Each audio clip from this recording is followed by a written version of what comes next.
Good afternoon, everyone, and thank you for joining our webinar today. My name is Jill Pearson, Dr. Jill Pearson, and I'm the course director of the Masters in Work and Organisational Psychology and Organisational Behaviour. And I've been joined today by Owen Rowan, who is a former student, and he's going to share some of his experiences with us both on the course and since he's graduated. So again, thank you all for coming. As I said, I'm the course director currently. I was also the course director when the program first started in 2007. So we've been going for almost 20 years, and I've stepped into and out of the role over the last number of years. And I stepped back in last September. So it's a role I really enjoy, and I'm delighted. I'm hoping to be welcoming a number of you to the course next September. So what we're going to do is I'm going to talk about the course, different aspects of the course, where some of our graduates have gone, the structure of the course, and that type of thing. And then Owen's going to talk, so maybe I'll be talking for about 20 minutes or so. We have some flexibility, and then Owen maybe for about 10 minutes. And then after that, we'll ask you, well, you can put them in now if you want the Q&A. So not the chat function, but the Q&A function. You can add your questions to that. So I can hear people still beeping with a few more people coming in. Our colleague Keith Curley is very kindly behind the scenes helping us getting everything started. So again, welcome to everybody, and I'll get started on our talk. So the first thing I wanted to talk about was just that the whole area of work has changed drastically, but it's constantly making headlines. So certainly since COVID or during COVID, people were talking about the Great Resignation, a lot of people leaving their jobs. Also, this whole concept of quiet quitting, so staying in their jobs, but maybe not going above and beyond all those extra helping behaviors that maybe employees had wanted to do, and saying, maybe my employer's taking too much from me. And then some of the more recent debates about people bringing people back into the office, as well as how do we manage, how do organizations manage hybrid working? So all of these topics, along with things like diversity. I mean, this was only in the newspapers less than a month ago, where you've got generational differences and organizations trying to manage diversity, and of course the unfair stereotypes that older people sometimes have of younger people. So all of these issues are constantly being debated, and there's probably no group better positioned than those who are coming from the area of work and organizational psychology or organizational behavior, whether you called behaviorists or people managers or whatever it is. So it's a very important area. It's a very topical area, and it's an area that's been important for a number of years, but is going to continue to be important.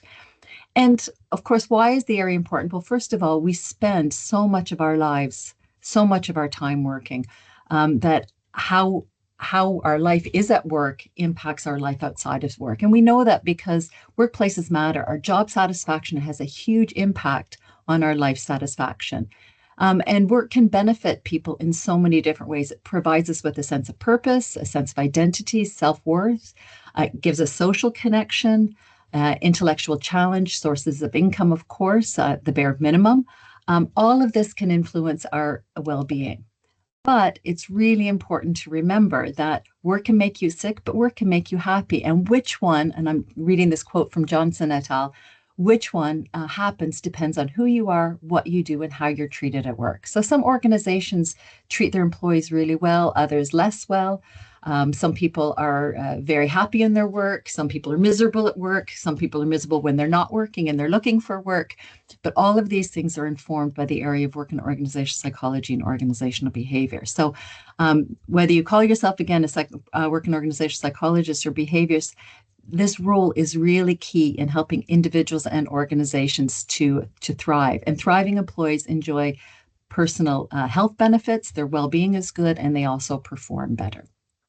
So what is work and organizational psychology and organizational behavior? Well, as the one definition says by Landy and Conte, it's the application of psychological principles, theories, and research to the work setting. And as the British Psychological Society says, and increasingly on the borderlines before and after work and between work and leisure. So, work-life balance is all part of it. There's overlap between our personal lives and our work lives and back and forth. It can be positive spillover, or it can be work-family conflict types of things. But in a nutshell, it's mainly concerned with increasing performance and efficiency of individuals and organizations, but also increasing employee satisfaction, morale, and well-being.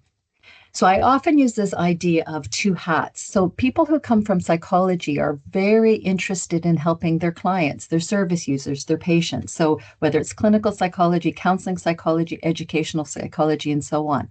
But what's different for those of us who are in the area, in the space of work and organizational psychology, which is also called industrial organizational psychology in North America, or occupational psychology in the UK. But in Ireland, we've adopted the European term of work and organizational psychology.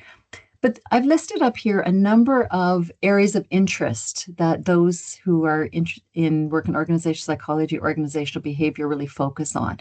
So I'm going to go through these just to give you a sense of what we cover in the course and what you might be prepared for and dealing with after you graduate. So things like recruitment, selection of top talent. So how do you actually do it? What are the procedures you put in place? What are the best practices based on research? To develop fair, legal, and efficient hiring practices, to improve the skills of current workforce. So we're getting into the learning and development space here.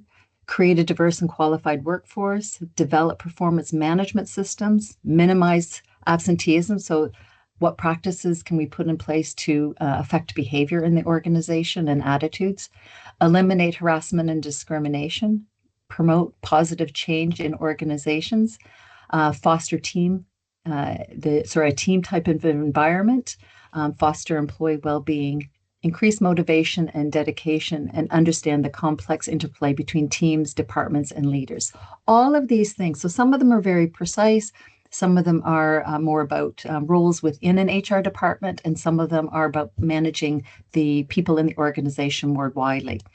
So I mentioned the European title that we use, Work and Organizational Psychology, and the network within Europe of organizational psychologists classifies the area of work and organizational psychology in three areas. The first one is personnel psychology. So this is that whole space that I've mentioned already about recruitment, selection, learning and development, performance management. So we have modules that cover those different areas, three different modules that you would be taking in this area. And then there's work psychology, which is about performance, it's about motivation, it's about well-being and mental health, and then it's the new forms of working. So work has been affected by technological changes going back to the Industrial Revolution. And that's one of the modules that I teach on work design and employee well-being. And of course, all of these things, how the work is designed, what jobs are going to exist into the future, how they've changed in the past, how organizations should be designing jobs and so on, that falls into this space, as well as performance and motivation.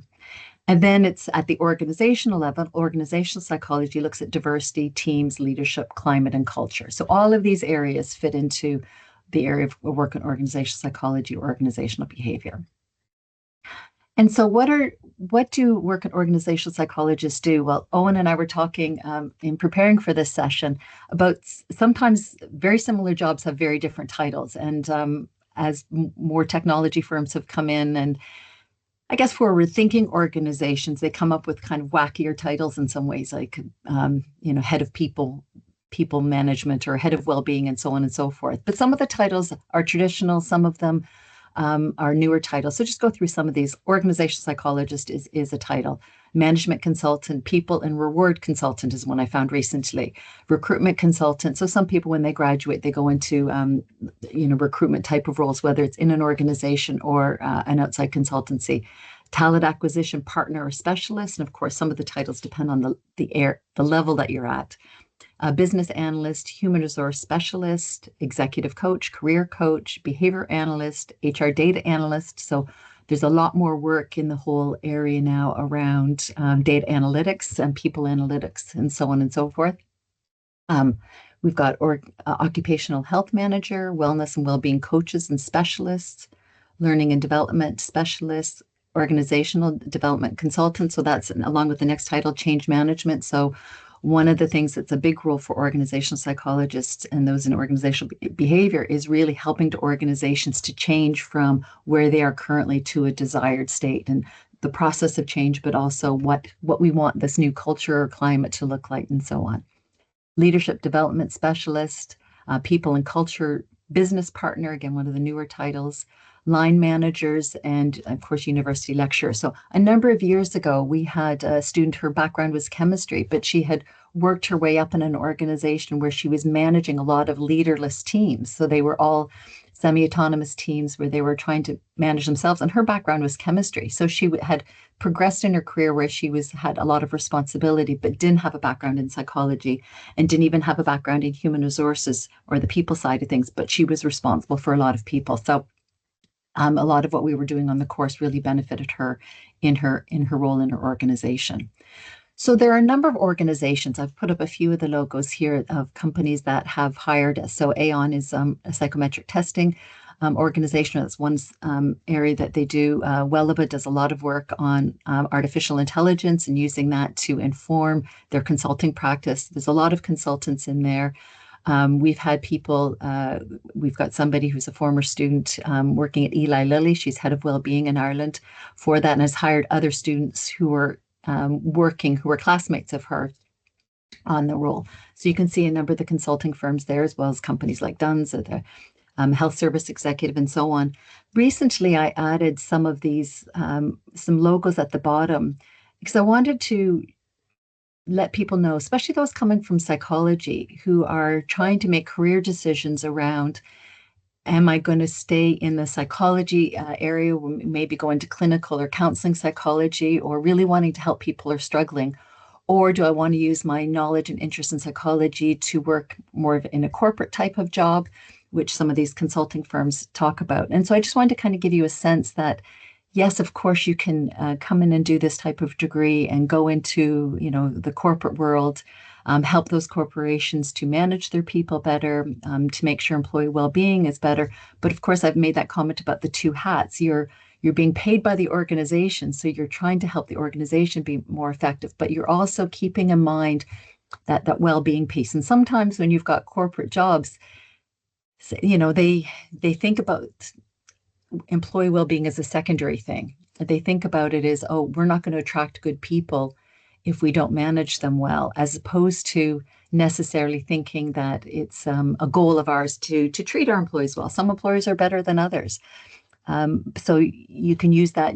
If you go into work in organizational psychology, organizational behavior, you're keeping those two hats in mind. You care about the employee well-being, but sometimes you're reminding the organization that they need to care about them as well. And yet you need to remind employees this isn't a babysitting service, or this isn't an easy thing to do. People have to be productive as well. So those are some of the challenges. But getting back to some of the logos I have at the bottom, we've had some very interesting career paths of people. So Adapt House is, as it says here, domestic abuse services. And we had one student who, when she graduated, she was hired by Adapt, but half of her time was sort of on the HR people management side, and the other half was she was working with service users, so people who were really struggling, who had come in to take advantage of the services that Adapt House offered. We had another student who was working at the acquired brain injury service, and then she ended up leaving there, working in some counseling roles for employee assistance programs, and then went on to head up a well-being program for an American multinational. Another student, when she left here, she went to the Ballymun Job Centre. So my own area is careers, and she was working in careers as well, but she was helping people from very disadvantaged backgrounds. And then she left there to go to the prison service and has been helping people with careers as they get out of prison and working on programs to help them. So there's so many different areas that you can go into. Oh, and recently I had the pleasure of welcoming back a student. So she actually never came to Ireland because it was during COVID. She was an American, and she happened to come here on a holiday about 2 weeks ago and knocked on my door, and I had never met her in person. It was always online because of COVID. And she ended up getting a job. She said the master's, she did a psychology degree, then did the master's immediately afterwards, and ended up, I think she used the term clothing insecurity. So some of us have heard of the term food insecurity, but she was working for a not-for-profit organization. She's still working there for a not-for-profit organization, and she's really their kind of whole HR department.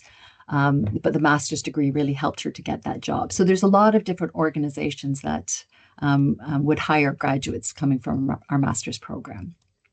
So let me just tell you a little bit more about the program. So who we are.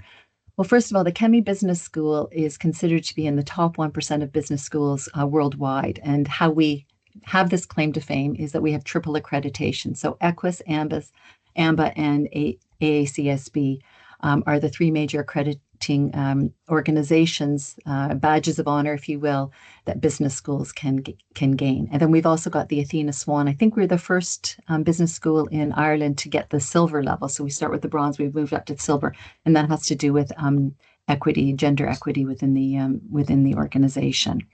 And then within the Chemie Business School, we're part of the Department of Work and Employment Studies. So it's not only has people with a psychology background, but people with an HR background, industrial relations, and so on.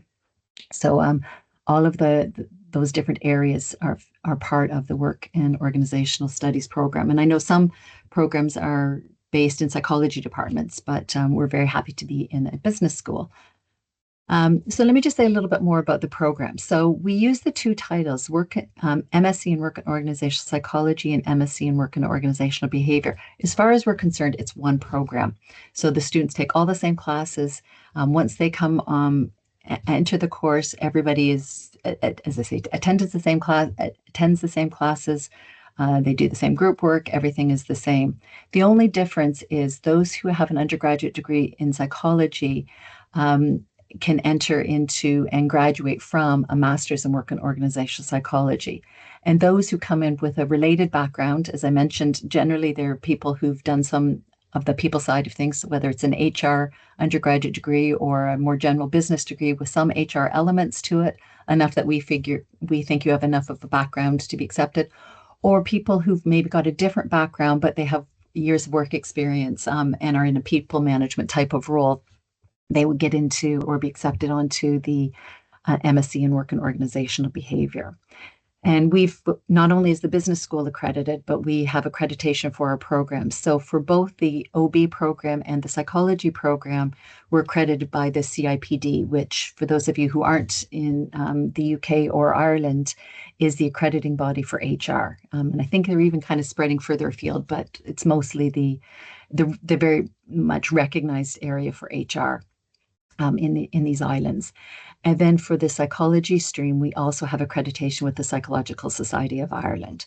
So those who graduate from that program will have the two accreditations. And it was really important. We were the first program in Ireland to have both of these accredited. Some have followed suit since then. But it was really important because when the field was, when we started the Masters about 20 years ago, not everybody in the business world understood what psychology had to do with business. And by getting the CIPD accreditation, it really helped kind of position our masters and say, we're not the same as a master's of human resource management, but it's in the same area, the same space, and letting people know that people who graduate from these programs are relevant for HR roles or people-related roles.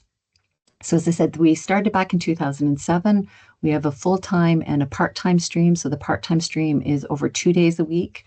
The course is taught we're on campus on Tuesdays and Thursdays. So for the part-timers, they come in on Tuesday in the first year, and then they come in on Thursday in the second year. And then the full-timers attend both days. We have the faculty. We've got a great team of researchers and teachers. So many of the lecturers teaching you have won awards for their teaching, and many of them are excellent researchers and really can bring that research into the classroom, and so you can benefit from that. Okay. Now, there's a few core elements of the program that I just wanted to emphasize. The first one is that it's multidisciplinary. So yes, psychology is underpinning it, but we're bringing in other areas as well. So it's not that there's economics per se, but we're understanding the economic context. We're bringing in many, but not all of the lecturers have psychology degrees. Some of them have come from the organizational behavior, the HR space as well. It's very much an evidence-based practice. So it's important to understand what the research says and then have those conversations about how can we apply the research in this area to the decisions we're going to be making when we're working in the real world, in whether it's business or not-for-profits and so on. There are a variety of different assessments. There are some exams, not a lot of exams. Presentations, individual assignments, case studies. A lot of time we're getting students to apply the research and the theories to the real world. So one of the assignments I get students to do is to redesign a job using all the work design literature. They might do a case study in themselves or interview somebody else, analyze their job, and then write a report on how they would, if they would change the job, and if so, how, and how that applies, how the job will be better, and how it's underpinned by the various theories that they're learning. So again, there's a theoretical and practical focus. There's nothing so practical as a good theory, and we make sure that people understand that. But anybody researching in this area is very much about trying to come up with theories and recommendations and so on that are relevant to practitioners. There are group and individual assignments and work that students do. And we're also trying to encourage people to not only be reflective practitioners, so understanding the skills and so on that they're developing, but also recognizing that they're on a lifelong journey of learning. So, you come in here for 1 year or 2 years part-time and applying that knowledge, but going on and saying, okay, well, I want to be a career coach. Okay, so maybe I need to go on and do a coaching course afterwards to really, or learn more about the career theory, that your learning doesn't end when you finish on the master's course. And it's, in fact, in some ways, it's only just beginning. The course structure, so there are 3 semesters. We start in the autumn, so the different areas of psychology. Students also do research methods. They take a career development module. There were 3 credits, and I'll say a little bit more about that in a minute. And then and during the year, you'll be progressing your dissertation. And then in the summer, you're working exclusively on that once the spring semester is finished. Between the 2 semesters in the autumn and the spring, there's also a psychometric testing training. I'll say a little bit more about that in a minute.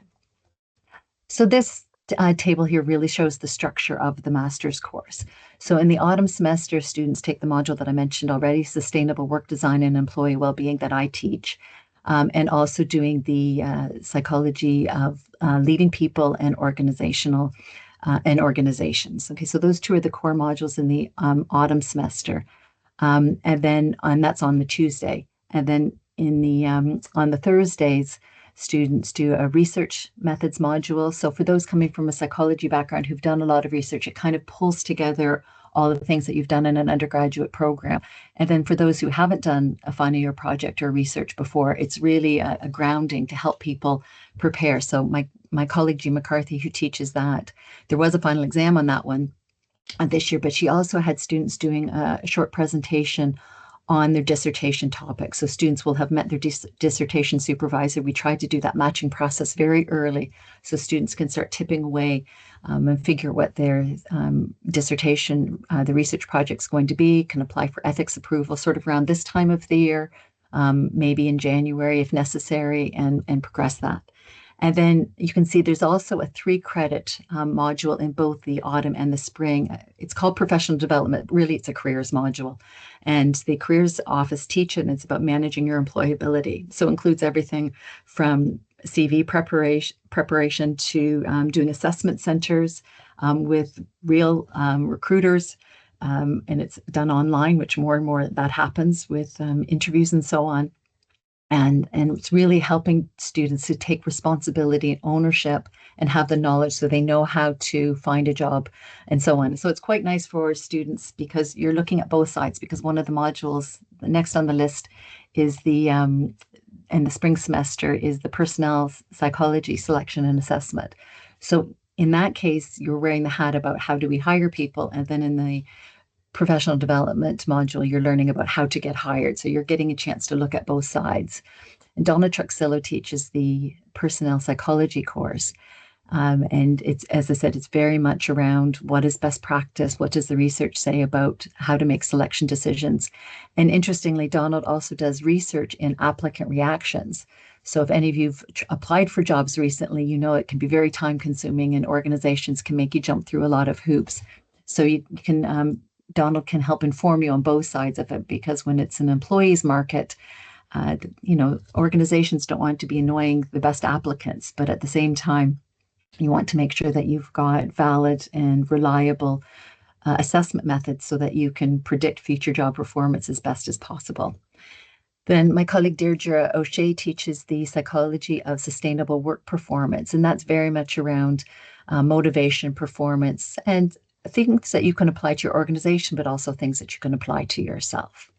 And then there's the learning and development module also in the spring semester.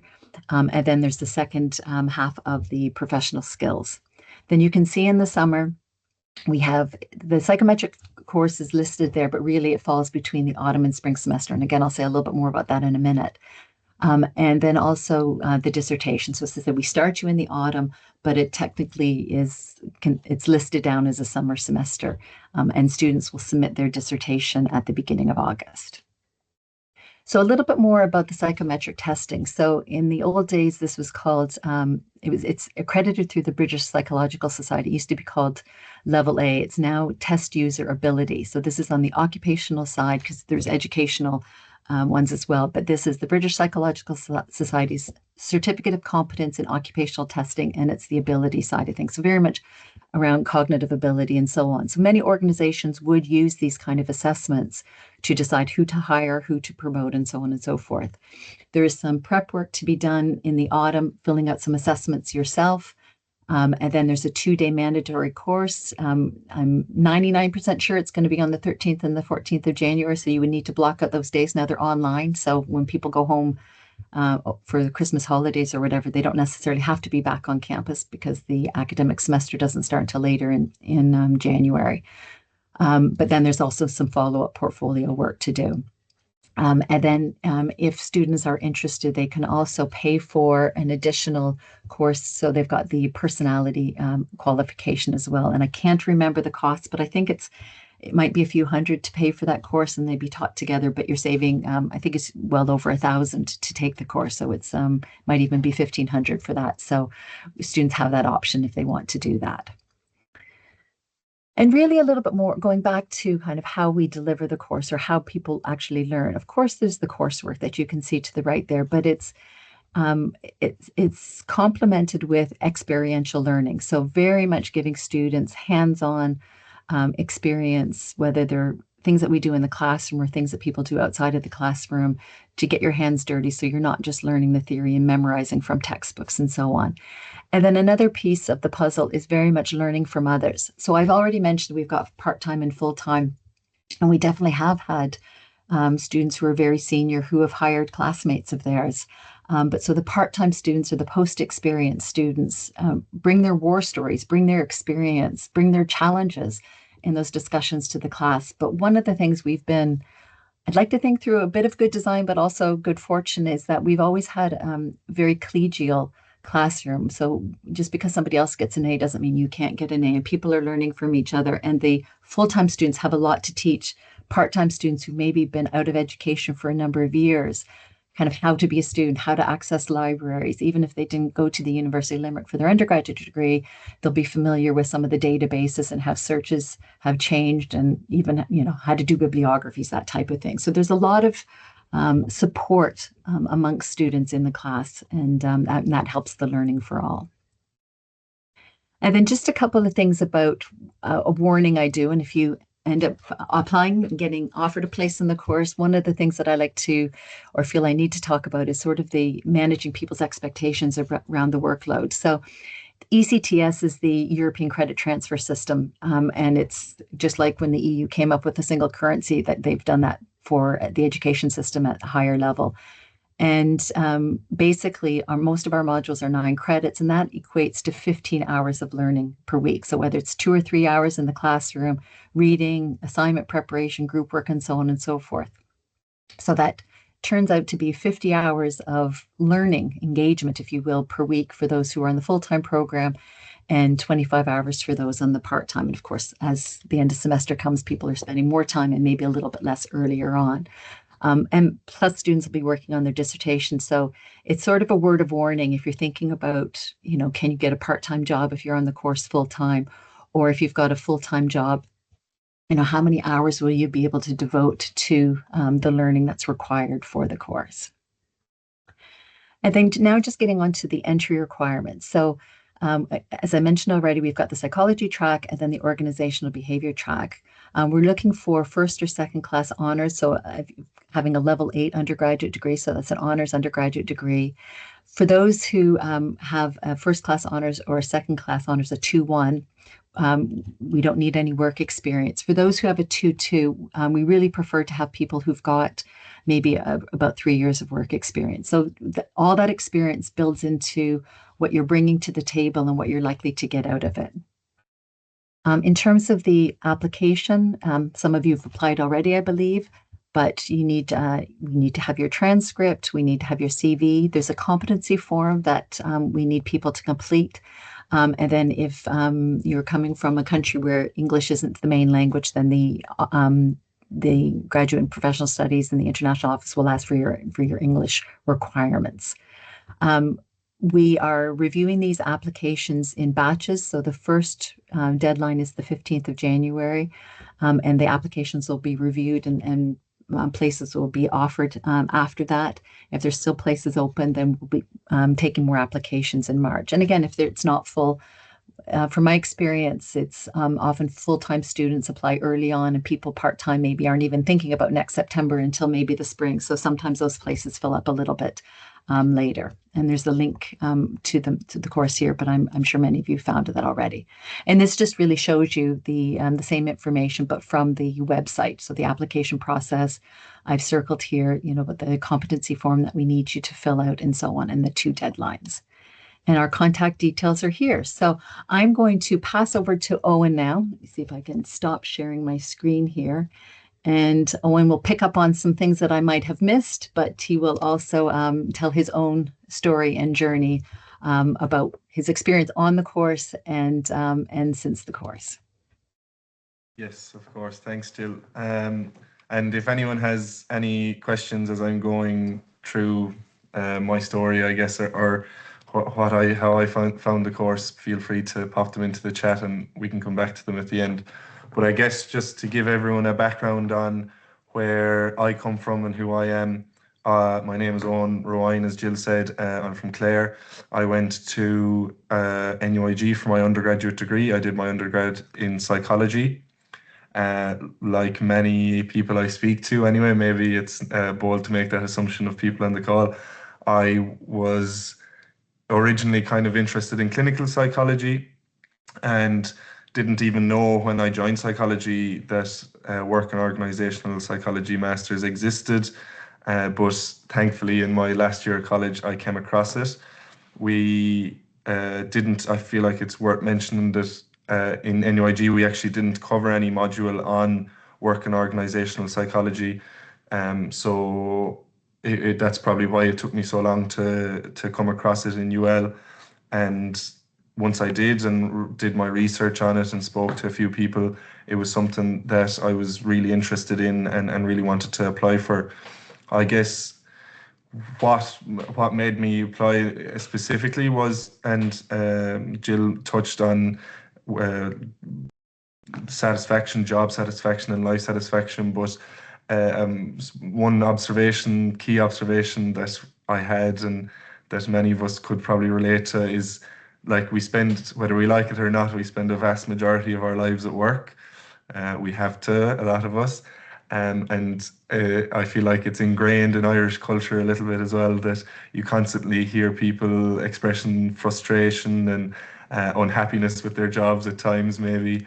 Whether they mean it or not, sometimes it's just a good conversation starter to complain about the busy week you had at work. But I'd be a big believer in helping people out, and I believe that everyone should feel energized and motivated throughout their career, from when they enter as a graduate right up until retirement, and everyone should be contributing throughout their whole career. And I saw organisational psychology and the work and organisational psychology masters at UL as probably a direct and impactful way that would set me up to create those kind of positive work environments if going forward in my career, if I was to find a career in that line. I'm also big into sports and team performance. Since I was very young, it was something, like, I've been involved in team sports since I could walk and run. Mainly football is my main interest, but I threw my hand at anything I could when I was younger. And fair enough, I may not have known that the course existed until maybe 6 or 8 months before I applied. But once I did find out about the course, I felt that it aligned very well with my desire to get the most out of myself, first of all, but also to get the most out of everyone around me and the team around me. And the wider capacity then relates to improving an organization's performance and work satisfaction, as they do go hand in hand, as you will learn in the masters. Um, so that's what drew me to the course specifically. Also, as someone who hadn't done their undergraduate degree in UL, I obviously don't live too far away from UL, but I had been to UL for different sports events, and I had friends and family in UL as well, and like the facilities there are second to none. If there's anyone on this call, I'm sure there is, that didn't do their undergraduate degree in UL. The facilities there, from the library to the Chemie Business School, everything is just brilliant there, and everyone is so welcoming. Um, what I just kind of going through a few different points, but what was my experience like on the program, and the specific things I like? Well, first of all, and I'm not just saying this, I say this to everyone since I've started the masters, I really thoroughly enjoyed the masters, and I'm not over exaggerating when I say that. And I feel like the most impactful part of the experience, and the such a difference to what I had experienced in my undergraduate degree, was it was far removed from your traditional one-way lectures. I felt that the sessions were run, a lot of the sessions where they could be, were run more like collaborative workshops, where the lecturers acted as nearly facilitators of our learning, and the environment was incredibly supportive and non-judgmental, and like everything at the start, everyone was nearly afraid to say anything on day one, and by the end of I'd say week two, we were all having our conversations together and all contributing to the learning, because as Jill mentioned, the lecturers are experts in their fields, and brilliant researchers, and they brought that to each session. And then you also had people like myself who were coming fresh off an undergraduate degree and fresh off part-time employment, where we would have maybe experienced the bottom of the food chain in maybe hospitality and sectors like that. And then you also had mainly part-timers, some full-timers, who had a vast majority of experience. We had There was people in my sessions that were one person had founded their own IT company. There was people who had been in HR for years. There was people who had, as Jill mentioned, were in one career, maybe a very technical or science-based career, and they found themselves in leadership roles, and they were using the masters as a platform to develop their organizational psychology or behavior skills, and be more well equipped to manage performance in their organization. And this really made the discussions in the lectures very insightful. There was genuinely like very welcomed over and back between people. It was like a melting pot of perspectives, where while I might have thought that the theories that I learnt in my undergrad were the letter of the law, you could have someone who's worked in HR for the last 20 years explain to you how fine your theory is good, but this is how I've seen it work in the real world, and then vice versa. And like, I know we had many conversations with the person who founded the IT company. I was actually on a group project with him, and he was really trying, like, he was at the start of his startup, had about 10 people working for him, really trying to develop his leadership skills, and he was finding a lot of insight from us as maybe lower level employees at the start of our careers, and what we were looking for out of a career and what was important to us, because that's ever changing, and it's all for organizations, whether it's in the private or public sector. It's all about keeping up with that if you want to keep the best employees. So that was one thing that really I enjoyed in the masters, was the synergy between the part-timers and the full-time students, but also the synergy between the business and psychology students, and the synergy between those who were maybe fresh out of college and those who had a lot of experience. It really added to the learning and applying what we were learning to real life examples. And that brings me to my second point, which Jill also touched on a little bit, but every theory you learned was related to the real world, and to the point where a lot of the assessment we had was more so we had to do it on real companies, or like not real companies, but designing it from a real world perspective. So every theory was drawn back to the real world and how we could actually use this on our job. So that was something for me that I really, compared to my undergrad, really enjoyed. And then not the last thing, but the last thing I'll touch on that I enjoyed was just how just the culture that was there in general. I would say most students knew most lecturers' names, and most lecturers knew most of the students' names in the class. And I would say all the students knew each other's names. You were working on projects together, you're working on small assignments, whether that's in class or on a wider scale of an examination presentation. You're working with different people all the time. And I made some great friends, but also did some great networking throughout the masters, where I actually met up with a group from the masters there not so long ago, and just to hear like where everyone has got to in the space of a year and a half or 2 years is incredible, and how we're all doing maybe the same thing is underpinning what we're doing, but we're all in different roles, and there's just so much opportunity on that. So mentioning opportunity and how the program helped me to get my job after graduating. First of all, I'll say that from what I've learned and seen over the last 2 years since completing the masters is that, first of all, UL is a highly respected university out there in the job market, and it has very good relationships with a lot of companies and organisations. And secondly, the Work and Organisational Psychology and Behaviour Masters is also one that employers are very, very interested in. When I had I should have mentioned at the start, I'm working as a learning and development coordinator in Deloitte, specifically for the audit department, but I work across the whole organisation also.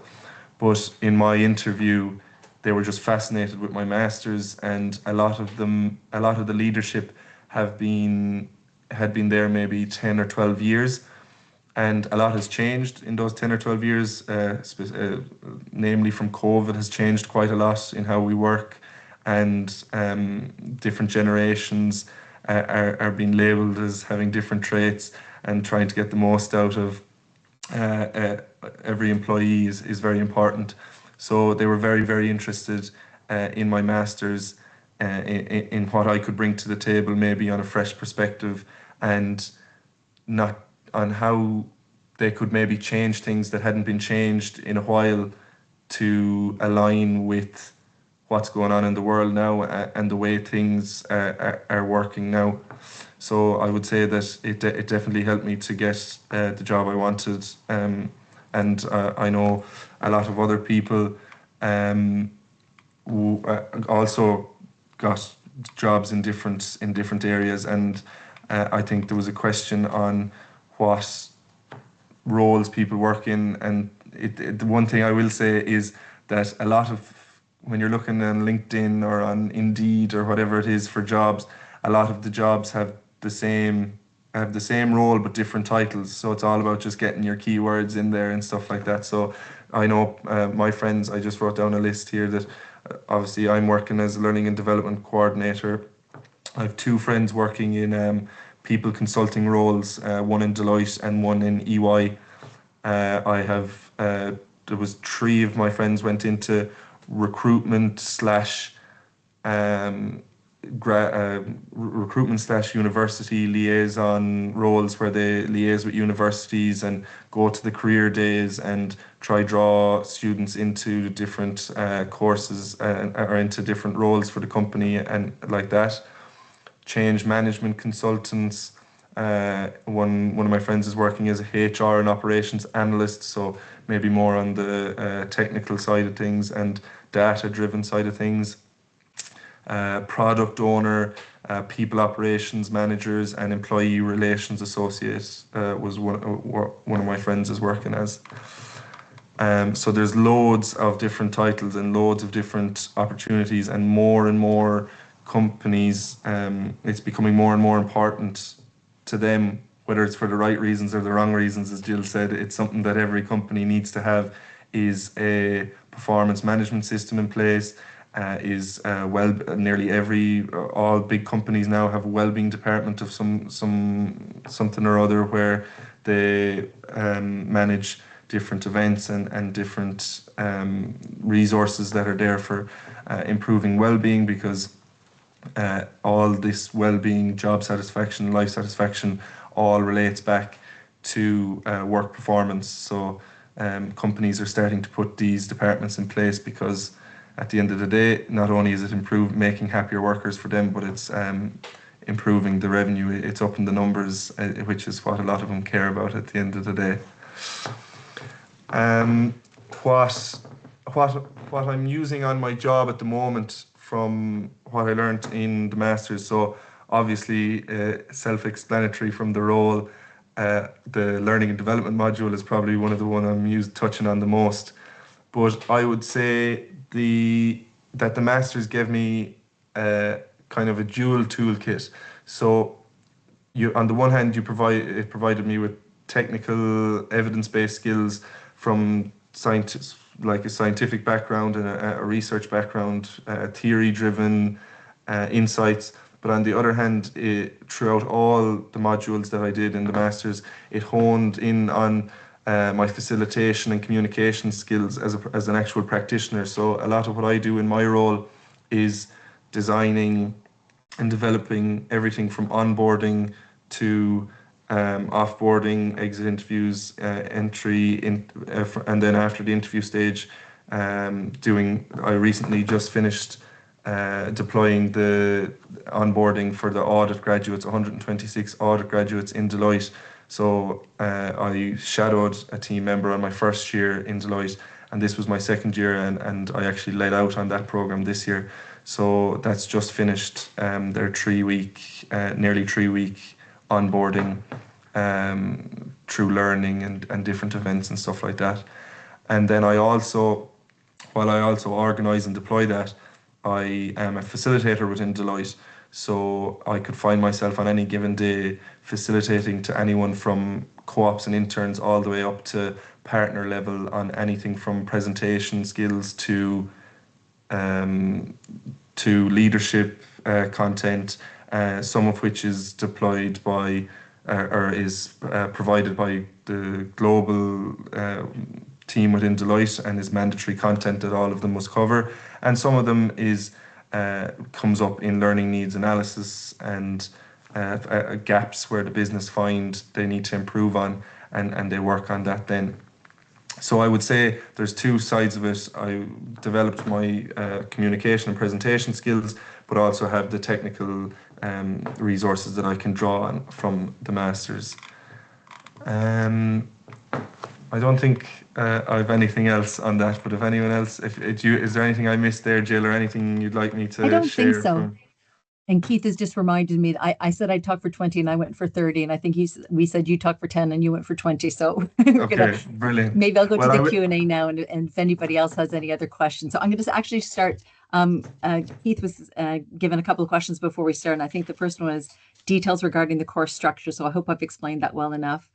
Career opportunities, and I think Owen and I both mentioned that. Somebody asked about the kinds of psychometric assessments we should be specializing in. I'm not quite sure I understand the question, but as I explained, it's the cognitive ability is included in the course. Do you remember what kind of some of the assessments that you did when you were doing that course, Owen? Was this in the personnel selection module? No, it was the psychometric testing course, I think. Oh, sorry. Yeah, in that one specifically, it was mainly, well, there was all sorts of psychometric testing that you would see maybe on any job application format. So you have your cognitive, and yeah, there was all it covered across all of them. Basically, it was an overview of everything, and in person and virtual as well. Yeah. Right. And that you be actually an expert enough that you could administer them and interpret the results and explain the feedback either to the candidate themselves or the organization who's doing the assessment. Okay, thanks, Owen. And then someone said, also asked, I'm interested in joining the work and organizational behavior on a part-time. Do the core sessions take place every week in person, or is there any blended? We've kept the course, even though some of the resources are available online. The full-time students are on campus 2 days a week, and the part-time students are on campus 1 day a week. So if you are working full-time, you will need to have that agreement with your organization that for at least 12 days in the autumn semester and 12 days in the spring semester that you have to be available. And then you can try to manage the other work with your teams and so on the evenings and weekends. But you would need that kind of commitment to be there. Now, I think that we start the classes at 10 in the morning. We encourage people to come and have their coffee at 9 o'clock and so on and so forth. We had, I think, 4 people coming down from Galway, and they ended up carpooling together this year. We've got people coming from Dublin. So they are kind of managing it, but the 1 day a week seems to be manageable for most. But you do need to know what you're signing up for, and that's a commitment. And just in terms of geography, I mean, I was thinking between this year and last year, we've had people from kind of most continents. I'm not sure we had anybody from Australia, but we've had North Americans, 2 Americans on the course this year, a number of students from Asia, some from Africa last year. I can't remember if this year or not, some from South America, a lot from Europe, so that we've got people from all over. Okay, let me go then to the question here. What feedback has been given with regards to managing the master's part-time and working side by side? Yeah, so I touched on that one already. That you definitely need to have the time from your organization to know. Many of the assignments, as Owen and I both touched on, are related to your organization, though. So people can be applying things. In fact, one of the students I noticed from her assignment, she said, I've been writing job specifications and job descriptions for 20 years, and nobody ever talked to me about how we could design the job differently. So it was more the mechanics of doing a job design and job writing a job description and so on and so forth. So people are applying things in real time to their organization. So if you need to sell something to the organization, that's what you can do. And Owen talked about this a little bit too in terms of training and development. This is your own training and development. So making the business case for why they should sponsor you, not just in terms of maybe financial sponsorship if they're going to help pay for the tuition, but also in terms of making your time available so that you can do the course. Okay, then the next question, I'm working in people change enablement and transformation, doing an MSc conversion with Ulster. So I can do the psychology stream. Yes, you can do the psychology stream. What is the chartership journey? Okay, so for see if I remember the details exactly. So once students have finished the master's degree in work and organizational psychology, they can go on to become chartered with the Psychological Society of Ireland. I think it's considered 4 years altogether. So the first year, whether you do it, 1 year is considered the master's, whether you do it full-time or part-time. And then it's 3 years afterwards where you would have a mentor, somebody who is a chartered psychologist. So for instance, I've supervised a number of students who wanted to go on to become chartered psychologists. And I would meet with them regularly to talk about, what their work is and to make sure there's a whole kind of competency portfolio that students complete after they graduate to become chartered. So there's a fair bit of, it is changing a little bit with CORU and some of the requirements at the government level. But at the moment that it is a 3-year process after somebody graduates.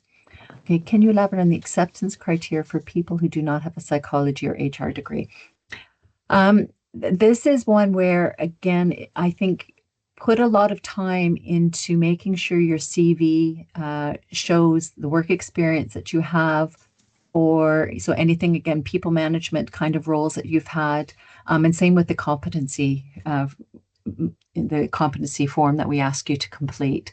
So chances are somebody coming directly from a computer science degree who doesn't have any kind of people management sort of role, or a chemistry degree, as I mentioned before, probably wouldn't be seen to have the cognitive background to be able to hit the ground running. So sometimes we would refer people to do maybe our BA in HR management, and you might be able to get into the final year.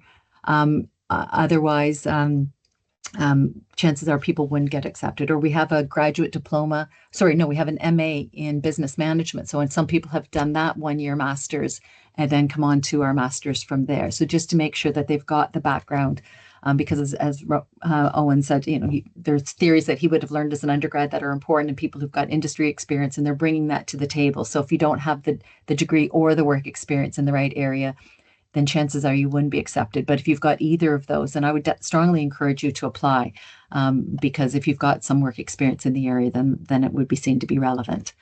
Do you have an estimate of the graduates who go into corporate versus not-profit? I actually don't have that. We don't have that kind of breakdown in that. So it's just anecdotal that I would have. I'd say probably more on the corporate side, but I could be wrong. But we've definitely had people who've come through the social services area, whether they're doing it part-time or full-time, and they know they want to move into management from there, or they come in kind of like Owen, didn't even know this field existed. I also thought I wanted to be a social worker and did a lot of voluntary work when I did my undergraduate degree in psychology in Canada, and realized that wasn't the right fit for me. My father was a business manager, and I went, I think I'd like to work in HR. It was called personnel back in those days, and just realized that I could kind of pivot my psychology degree into the area of human resources. So Keith, have I missed any other questions? Is there any other questions? I didn't go back to the chat because I think seems to be it. Seems to be it. Well, I'm surprised we actually got through all the Q&A in the last 10 minutes there. Is there anybody else who would like to ask a question? If you would, please feel free to add it to the Q&A. Also, I know from my experience, I actually found someone on LinkedIn that had done the course before and asked them a few questions as well, maybe slightly less informal capacity than this. So if anyone does want to reach out to me on LinkedIn for a different any question or anything about the assessment or anything like that, feel free to do so. I'll get back to you. Thanks, Owen. I appreciate that. As I say, I've confessed to Owen and Keith before. I set up a LinkedIn profile years ago. I don't really use it, so my apologies. You'd be better off just sending me an email directly, or contacting Owen. Well, as I'm not seeing any more questions come in, I hope we've given you a flavor of the course, and I hope if you have even a passing interest that you'll apply. Oh, here we go. Hold on. That's a thank you. Okay. Is that it? Yeah. Anyway, as I say, I hope we've given you a flavor of the course, and if you have an interest, I hope you apply, and if it all works out, you get accepted, and we see you in September. Thanks, everyone. Thank you. Thanks, everyone. Really appreciate your attending. Thank you.